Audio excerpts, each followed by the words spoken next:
دوسرا پارہ سورہ بقرہ کی آیت نمبر 148 کی تفسیر بیان ہو رہی ہے۔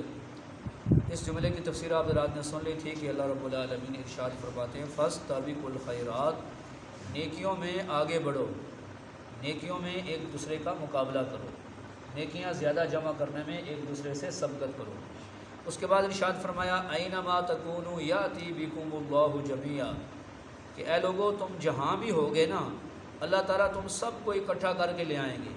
مطلب یہ ہے کہ ایک دن اللہ تعالیٰ تم سب کو دوبارہ زندہ کریں گے اور اپنے سامنے کھڑا کریں گے اور تمہاری زندگی کا حساب لیں گے۔ اب دیکھیں انسان پیدا کہاں پر ہوتا ہے، رزق کمانے کے لیے انسان کہاں پر جاتا ہے، اور موت اس کی کہاں پر واقع ہوتی ہے۔ یعنی دنیا میں کئی ایسے لوگ ہیں جن کے پیدا ہونے کی جگہ اور ہوتی ہے اور زندگی وہ کہیں اور گزارتے ہیں، موت ان کی کہیں اور جگہ پر جا کر واقع ہوتی ہے۔ لیکن بہرحال انسان کی قبر جہاں بھی بنے، جہاں بھی وہ رہے، اللہ فرماتے ہیں ہم تم سب کو اکٹھا کر کے لے آئیں گے۔ اور یہ اللہ کے لیے کوئی مشکل نہیں ہوگا، بس اللہ کے حکم سے فرشتہ وہ سور پھونکے گا تو جتنے بھی لوگ قبروں میں پڑے ہوں گے یا باہر پڑے ہوں گے، مرے ہوں گے، وہ سب زندہ ہو کے تو خود بخود ہی میدان محشر کی طرف دوڑنا شروع کر دیں گے۔ اور یہ اللہ تعالیٰ کے لیے کوئی مشکل نہیں ہے، بالکل آسان ہے، اللہ تعالیٰ کے لیے کوئی مشکل نہیں ہے۔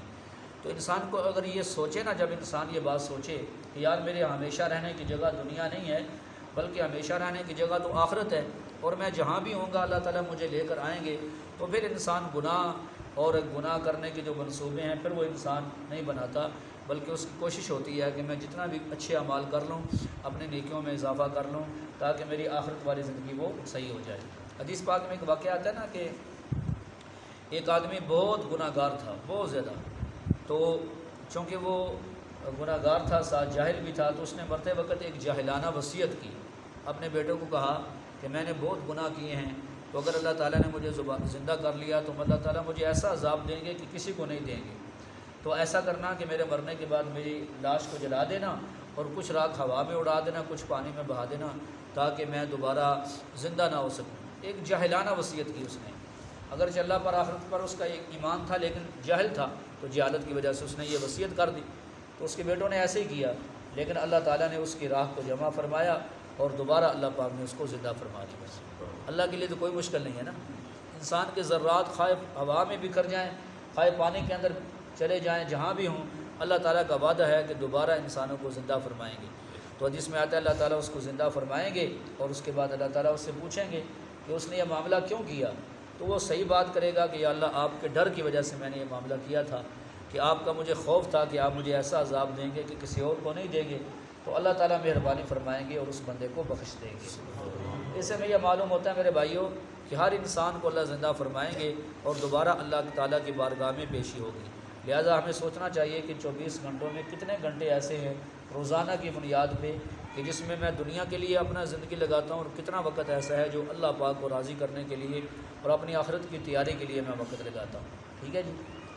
اور دو باتیں یہ ذہن میں رکھیں، ایک تو یہ کہ 3 سوال تو وہ ہیں جو قبر میں ہونے ہیں، ان میں سے پہلا سوال یہ ہوگا تمہارا رب کون ہے، تمہارا نبی کون ہے، اور تمہارا دین کیا ہے۔ یہ 3 سوال تو قبر کے ہیں، اور 5 سوال میدان محشر کے ہیں۔ ان میں سے پہلا سوال یہ ہوگا کہ تم نے اپنی زندگی کن کاموں میں خرچ کی۔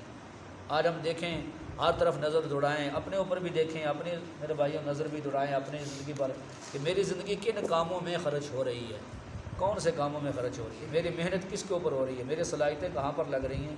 تھوڑا سا بندہ غور کر لینا تو انسان کو کافی باتیں سمجھ آ جاتی ہیں۔ زندگی کے بارے میں سوال ہوگا، اور آج اللہ معاف کرے مسلمان سب سے زیادہ جس چیز کو سستا سمجھتا ہے وہ وقت اور زندگی ہے، اس کو بس ایسے ضائع کیے جا رہے ہیں۔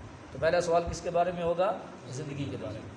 دوسرا سوال ہوگا جوانی کے بارے میں کہ تم نے اپنی جوانی کن کاموں میں خرچ کی، کن کاموں میں لگائی، یہ دوسرا سوال ہوگا۔ اور تیسرا سوال یہ ہوگا کہ تم نے مال کس طریقے سے کمایا، کہاں سے کمایا، کون سا ذریعہ سا حلال تھا یا حرام تھا، کس ذریعے سے تم نے مال کمایا۔ آج دیکھیں ہمارے مسلمان کتنے ایسے کاروبار کرتے ہیں جو غیر شرعی ہیں، کتنی ایسی کمیٹیاں اور کتنی ایسی منصوبے اور ایسی بہت ساری سکیمیں نکلی ہوئی ہیں جو جوئے کے اندر آتی ہیں، سود کے اندر آتی ہیں، اور یہ ساری چیزیں لیکن مسلمانوں کو پرواہ نہیں ہے، پوچھنا گوارے نہیں کرتے۔ تو یہ سوال ہوگا کہ مال کن طریقوں سے کمایا تھا، یہ بھی سوال ہوگا نا کہ کن طریقوں سے مال حلال تھا یا حرام تھا۔ اور پھر چوتھا سوال یہ ہوگا مال خرچ کہاں پر کیا، مال خرچ کہاں پر کیا، اور 5واں سوال یہ ہوگا کہ جتنا اللہ نے تمہیں علم دیا تھا اس پر کتنا عمل کیا۔ تو یہ 5 سوال ہر بندے سے ہونے ہیں۔ تو میرے بھائیو اس لیے اللہ فرماتے ہیں اینما تکونوا، تم جہاں بھی ہوگے یاتی بکم اللہ جمیعا، اللہ تم سب کو لے کر آئیں گے۔ ایک بزرگ سے کسی نے سوال کیا نا، نوجوان نے، کہ مجھ سے گناہ نہیں چھوڑتے، تو آپ نے فرمایا اچھا تم نے جب گناہ کرنا ہو نا تو اس نے اللہ کا رزق نہ کھانا، اللہ کی زمین پہ نہ کرنا، کہیں اور جا کے گناہ کرنا۔ بات سمجھا رہی ہے؟ کیسی اچھی بات ہوئی۔ اب رزق بھی انسان کس کا کھاتا ہے؟ اللہ کا کھاتا ہے، اور انسان زمین پہ بھی اللہ کی زمین پہ رہتا ہے۔ تو اس لیے ارشاد فرمایا کہ بھئی تم جہاں بھی ہوگے اللہ تمہیں لے کر آئیں گے، سب کو اللہ اکٹھا کریں گے۔ اور پھر صرف یہی نہیں ہے کہ انسانوں کو، بلکہ ہر جاندار کو دوبارہ زندہ کر کے، تو اگر کسی نے کسی کے ساتھ کوئی زیادتی کی ہوگی تو ان کا بدلہ دلوا کے تو انہیں تو مٹی کر دیا جائے گا، لیکن انسانوں اور جنوں کے لیے یا جنت ہوگی یا پھر اس کے بعد ان کے لیے جہنم ہوگی۔ آگے پھر سوال یہ پیدا ہوتا ہے کہ بھئی سیدنا آدم علیہ السلام سے لے کر آگے قیامت تک تو انسان کروڑوں کی تعداد میں آئیں گے، تو ان سب کو اللہ تعالیٰ کیسے دوبارہ زندہ کریں گے، کیسے اپنے سامنے کھڑا کریں گے؟ تو فرمایا ان اللہ علی کل شیء قدیر، اللہ تعالیٰ تو ہر چیز کے اوپر قادر ہیں، اس کے لیے تو کوئی مشکل نہیں ہے۔ اللہ تو صرف اتنا کہتے ہیں کن ہو جا تو فیکون، وہ چیز ہو جاتی ہے، اس چیز کا وجود آ جاتا ہے۔ اللہ کے لیے کوئی مشکل نہیں ہے۔ ہاں انسان کے لیے ایسا کام کرنا مشکل ہے، لیکن اللہ کے لیے کوئی مشکل نہیں ہے۔ ترجمہ سن لیں۔